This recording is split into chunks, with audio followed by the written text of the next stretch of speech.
Ketenangan jiwa, ketenangan batin, dan ketenangan pikiran perlu kalian lakukan. Tetapi jika semua itu belum kamu dapatkan, saya harap kamu harus mendapatkannya.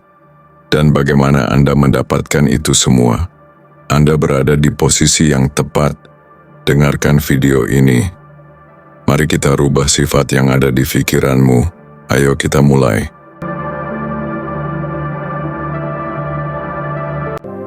Kamu mulai percaya bahwa cerita sedihmu adalah satu-satunya identitasmu yang berharga. Ada hal yang lebih dalam dari sekadar pengakuan bahwa kamu lelah, yaitu keberanian untuk berkata, "Ya, ini memang salahku, tapi aku nggak akan selamanya jadi orang yang sama." Dan di titik itu, kamu bukan lagi korban. Kamu mulai jadi penulis dari ulang ceritamu sendiri. Bayangkan kalau suatu hari, semua orang berhenti peduli pada keluhanmu. Kamu nggak punya tempat buat curhat, nggak ada yang bertanya, "Kamu kenapa?" Kamu cuma punya dirimu sendiri. Masih mau terus pakai peran lama? Atau mulai ganti naskah? Kamu nggak harus kuat setiap saat, tapi kamu juga nggak harus membiarkan rasa sakit jadi panggung yang kamu mainkan setiap hari. Mungkin ada satu hari, kamu akan bangun dan sadar. Kamu capek jadi karakter utama dalam cerita yang kamu nggak suka. Saat itu, kamu nggak butuh panggung. Kamu cuma butuh jalan, dan jalan itu, walaupun tidak sempurna, akan lebih jujur daripada panggung manapun. Poin kelima, abaikan para premeh dan pencemooh. Pernah nggak kamu ngerasa siap jalan, semangat penuh, tapi tiba-tiba ragu cuma karena teringat satu kalimat sinis yang kamu dengar minggu lalu?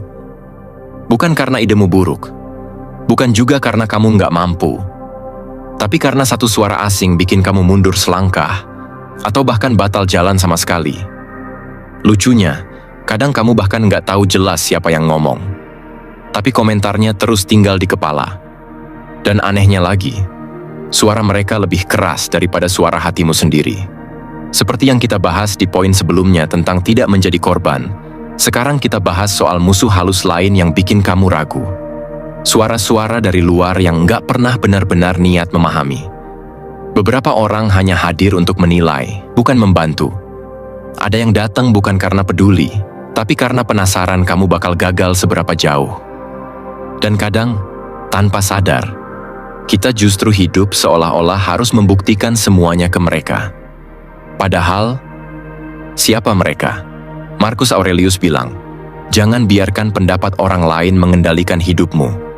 Karena mereka nggak hidup dalam tubuhmu, nggak mikir pakai kepalamu, dan nggak akan nanggung risiko dari keputusanmu.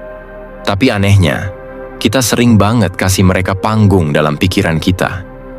Coba kamu perhatiin, berapa banyak keputusan penting yang kamu tunda bukan karena kamu belum siap, tapi karena kamu takut diomongin, takut dibilang sok, takut gagal kelihatan, takut nggak dapet tepuk tangan. Padahal, yang kamu hadapi bukan risiko, tapi ego. Dan ego kita sering banget lebih takut dihakimi ketimbang jatuh beneran. Ada istilah yang menarik dari dunia psikologi, negativity bias. Otak manusia memang dirancang untuk lebih sensitif terhadap hal negatif. Jadi wajar kalau satu komentar buruk bisa mengalahkan 10 dukungan. Tapi wajar bukan berarti harus dibenarkan. Kalau kamu terus hidup untuk membuktikan sesuatu ke orang yang bahkan nggak peduli, sebenarnya kamu sedang memperpanjang lingkaran racun yang kamu buat sendiri. Dan bisa jadi, kamu nggak butuh pembuktian. Kamu cuma belum cukup percaya sama nilai-nilai yang kamu bawa sendiri. Orang yang meremehkanmu kadang bukan karena mereka tahu lebih baik, tapi karena mereka takut kalau kamu berhasil, mereka harus mulai bercermin. Dan kamu juga jangan buru-buru bangga kalau mereka suatu saat ngaku salah.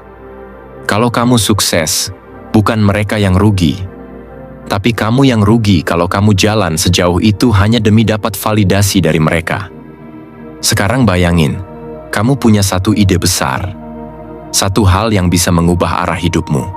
Tapi sebelum mulai, kamu harus siap dicemooh, diragukan, bahkan ditertawakan. Masih mau lanjut? Kalau jawabanmu iya, berarti kamu udah selangkah lebih dewasa dari rasa ingin dibenarkan. Tapi kalau kamu masih nunggu semua orang ngerti dulu, kamu mungkin akan tinggal di tempat yang sama. Cukup lama. Dan seandainya suatu hari kamu beneran berhasil, lalu orang-orang yang dulu ngeremehinmu datang kasih selamat, senyum aja. Bukan karena kamu akhirnya menang, tapi karena kamu udah nggak perlu lagi pembuktian itu. Kemenangan sejati bukan saat kamu dipuji, tapi saat kamu nggak butuh pujian itu lagi. Jadi pertanyaannya sekarang bukan, apa kata mereka?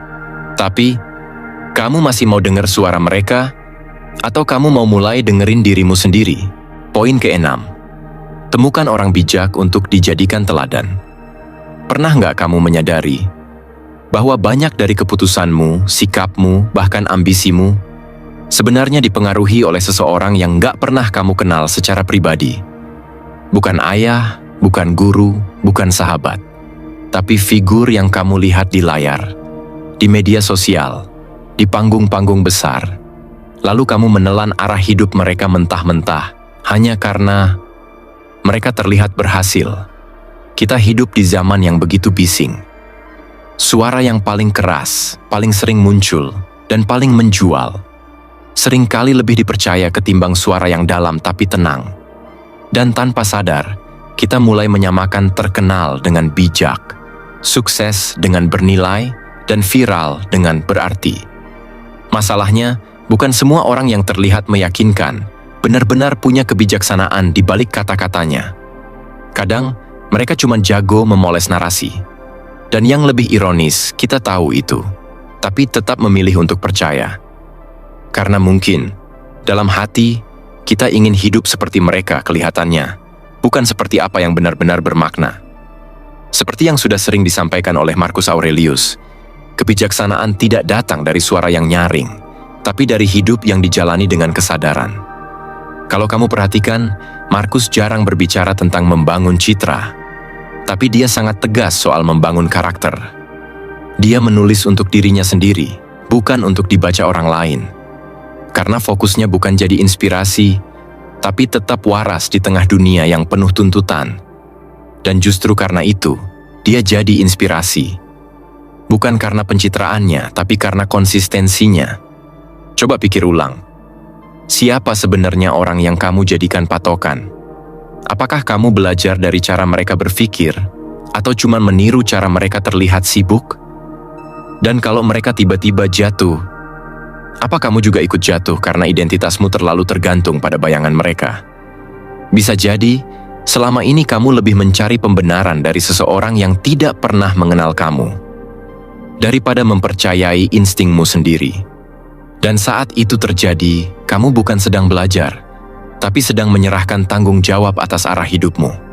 Bayangin suatu hari kamu ketemu sosok yang sangat kamu kagumi, tapi mereka nggak memberi jawaban apa-apa. Mereka cuma hidup tenang, sederhana, konsisten. Kamu akan tetap belajar dari mereka. Atau kecewa karena tidak diberi trik cepat menuju sukses. Faktanya, kita sering terlalu sibuk mencari mentor yang mengubah hidup, sampai lupa bahwa kehidupan orang biasa yang dijalani dengan kebijaksanaan bisa lebih mengajarkan banyak hal. Kadang, orang paling bijak bisa jadi justru duduk di sampingmu setiap hari. Tidak punya follower, tidak punya seminar, tapi punya ketenangan dalam menghadapi kesulitan. Tanda kamu butuh figur baru untuk diteladani sebenarnya sederhana. Kamu mulai gampang kehilangan arah, makin sering membandingkan hidupmu, atau mulai lelah ikut-ikutan tanpa tahu ujungnya. Di titik itu, bukan motivasi yang kamu butuhkan, tapi panutan yang hidupnya memberi contoh nyata, bukan cuma kata-kata manis. Dan kalau kamu belum tahu siapa yang kamu ikuti, ya, bisa jadi kamu juga belum tahu kemana kamu mau pergi. Perlu diingat, manusia belajar lebih kuat lewat contoh, bukan nasihat kosong. Makanya dalam psikologi, role model dianggap punya pengaruh besar terhadap pembentukan kebiasaan dan nilai. Kita cenderung meniru, bukan karena disuruh, tapi karena kagum.